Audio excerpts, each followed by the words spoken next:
Google paid ads costs are going through the roof. I talk with loads of businesses all the time who are interested in SEO, but they generally tell me that they've set up some Google ads, they're spending a small amount, and they seem to be getting a bit of traffic, a few leads here and there. And so, of course, there's this uncertainty with SEO that we know it's going to take 3 to 6 months to start getting traction, whereas why don't we just blast that on ad spend in the short term? Well, here's something I just don't hear enough SEOs talking about, and that is that Google Ads costs are rocketing over time, whereas SEO actually gets cheaper over time, and let me tell you why. So this is a report by Tenuity on Q4 in 2023, and they basically reported that Google search ads CPCs were up by an average of 36% over 2019 levels. So if we actually break that down, it looks like about 9% per year. So certainly Q4 2023, it says here that average CPCs were up 9% year on year. So just a refresher, what do we actually mean by CPCs? Every time you click on a Google ad, Google charges that advertiser. And therefore the positioning of Google ads is basically based on an auction, which kind of includes a bit of relevance and quality, but also comes down to bidding. And that largely depends on the niche. So to actually show up for a search like best credit card, there's an estimate here that the cost per click is $4. So that suggests that every time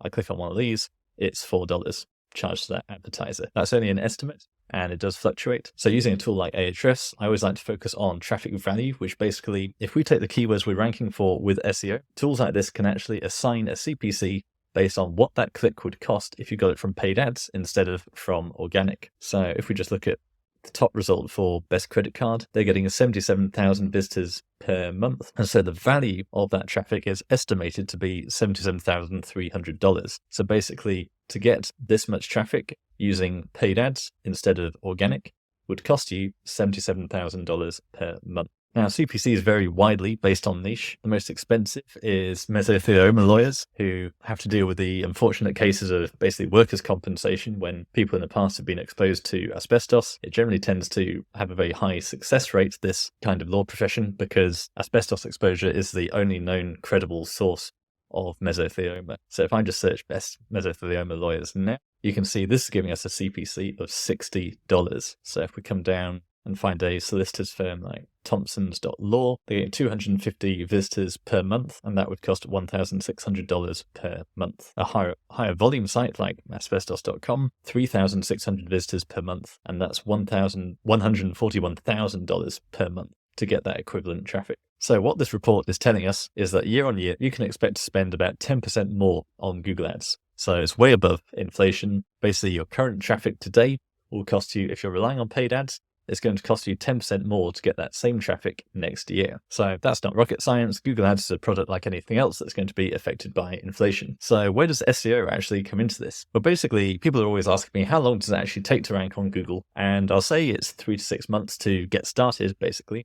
But the peak result tends to be around 2 to 3 years old. So Ahrefs actually did a study on this, and so the average top 10 ranking page is more than 2 years old, and those that rank at position 1 are almost 3 years old. So basically we talk about SEO kind of being like wine, in that if you publish a page, you'll get some traffic over the next few months, but you're unlikely to see that page in the top 10 for about 2 years. And you're also unlikely to see it number 1 until almost 3 years. Now, that sounds like an absolute pain, but let's flip it around the other day. Supposing you started doing SEO, you started blogging 3 years ago, and you've now got 50 blog posts that are all ranking either position 1 or they're in the top 3. Kind of like these guys, you are getting all this traffic that would now cost you something like 30% more per click than it would have done when you started, but you're now getting that for free. And what's more, when you did that blogging, whether you hired writers or anything like that, or link building, all those costs have gone up over time as well. So basically, by taking action earlier and investing in content and links now, rather than 2 years' time, those people say to me, we'll do PPC first, then we'll move on to SEO when we get to ROI.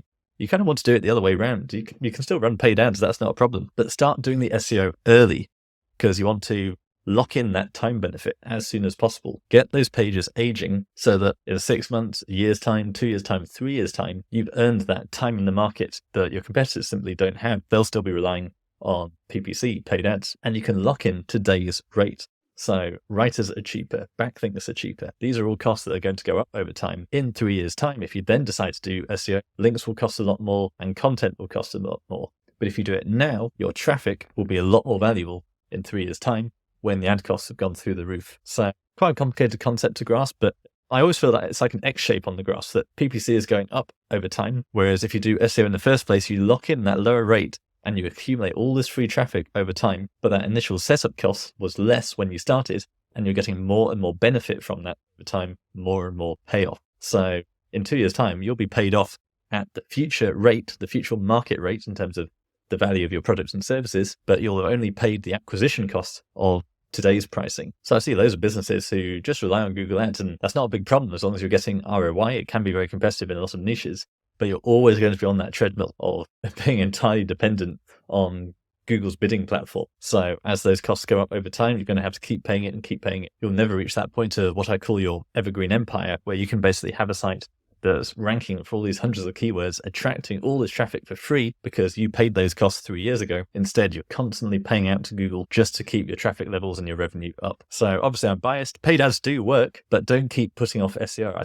I do too many calls where people said they've tried a bit of blogging, but they've never really prioritized it. If when they started a year or two ago, they'd just done 50 blog posts and started actively building links to their website, then today their business would be in a very different position. They'd be ranking organically in Google, getting traffic and leads for free, and will actually be quite difficult to overtake because they've earned that moat. They've got time, the age benefit of ranking in Google. They've built up a backlink profile, which means they're tougher, and they've got months and months full of user experience data of people clicking through to their site and getting a good experience. With paid ads, it often feels like you're only one competitor away who could then enter the market and massively increase the auction and therefore drastically increase the CPCs. So Google ads are a great way to start, but I would not be dependent on them. I would keep at least a very baseline effort going in the background, writing content that addresses key commercial search terms.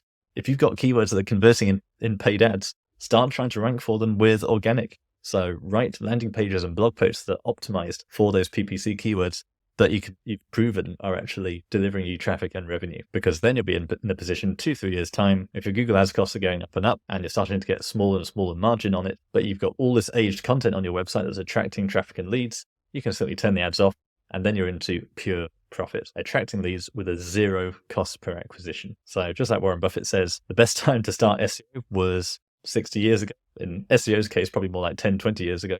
But the second best time is right now.